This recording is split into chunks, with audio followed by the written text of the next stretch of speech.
बेटी सुचेता अपना वक्तव्य प्रारंभ करें और समय का ध्यान रखना। बेटी शुरुआत कर दें। संबोधन नहीं करना, संबोधन नाम वो नंबर कट जाएंगे। संबोधन नहीं करना, सीधा अपना वक्तव्य रखिएगा। दाता पुकार मेरी संदीप्ति को जला दे, दाता पुकार मेरी संदीप्ति को जला दे, बुझती हुई शिखा को संजीवनी पिला दे।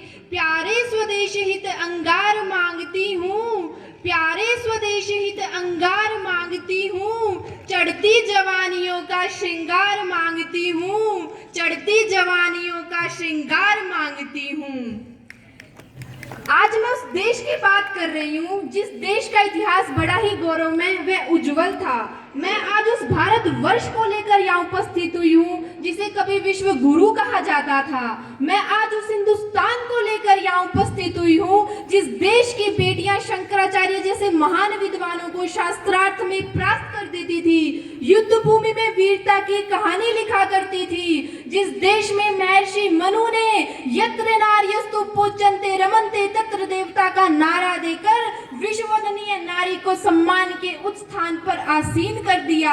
मैं बात कर रही हूँ उस देश की जिसे नाज था अपने राम कृष्ण दयानंद जैसे पुत्रों पर, जो झूम उठता था सीता गार्गी मदालसा अनुसुईया जैसे पुत्रियों पर, जिस देश के प्रत्येक घर में पवन मंत्रों की ध्वनि सुनाई देती थी, जिस देश से विदेशी लोग ज्ञान विज्ञान आचरण एवं संस्कृति की शिक्षा लिया करते थे। लेकिन मेरा जिस देश में जन्म हुआ है, मेरे लिए तो ये सब कहानियां ही हैं। मैं जब अपने माँ दादाजी से ये सब सुनती हूँ तो मेरे विचार वहां तक नहीं पहुँच पाते, मेरी सोच कुंठित हो जाती है। क्या कभी ऐसा स्वर्णीय काल भी रहा होगा?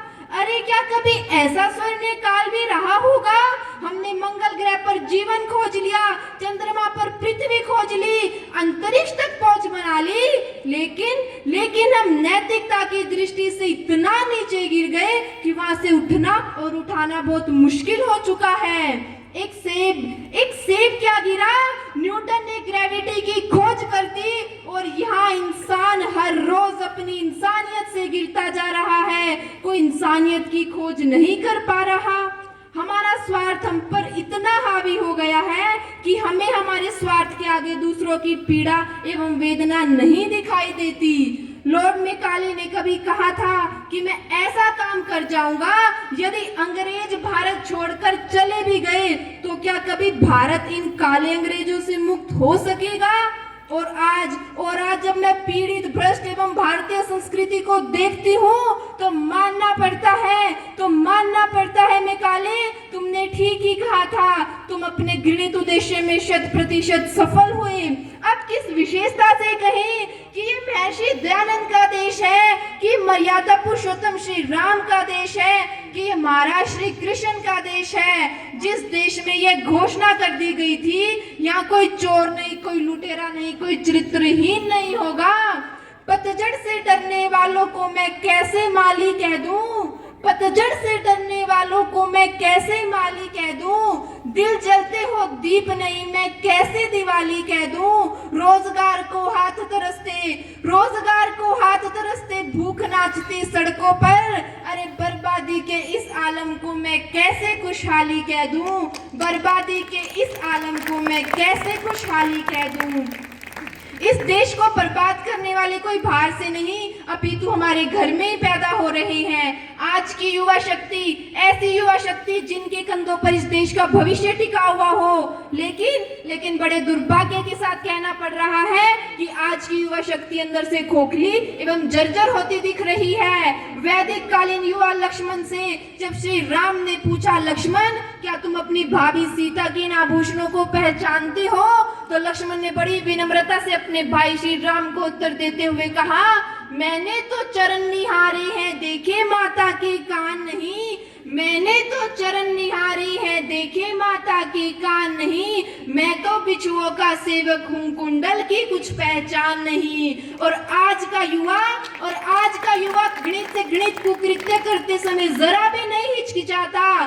कहाँ सौगंध पद से भ्रष्ट हो चुके नौजवानों के माता पिता, जिन्हें जरा भी नहीं पता कि उनकी संतान कर क्या रही है, देख क्या रही है, सुन क्या रही है, मैं आप सभी से ये निवेदन करना चाहूंगी, यदि आपने अपने बच्चों को कोई खिलौना नहीं दिया तो वह सिर्फ एक बार रोएगा, चलेगा, लेकिन अगर आपने अपने बच्चों में समान भाव रखते हुए उन्हें अच्छे संस्कारों से सुसज्जित नहीं किया तो वह जिंदगी भर खुद भी रोएगा और आपको भी रुलाएगा। मेरे परम पूज्य दादाजी अक्सर एक बात कहा करते हैं, इस देश को उतना खतरा आतंकवादी या माओवादियों से नहीं जितना पद से भ्रष्ट हो चुके नौजवानों से है।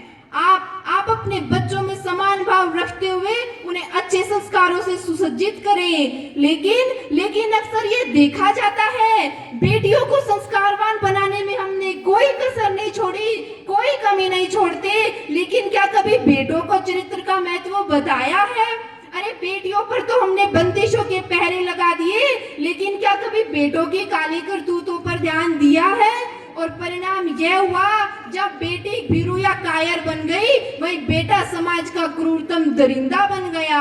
हम सब चाहते हैं कि हमारी बेटियों को स्वर्ग जैसा घर संसार मिले, लेकिन उस समय हमारी बुद्धि को क्या हो जाता है जब दूसरों की बेटी की जिंदगी नर्क से बदतर हमारे मुंह तक नहीं कांपती।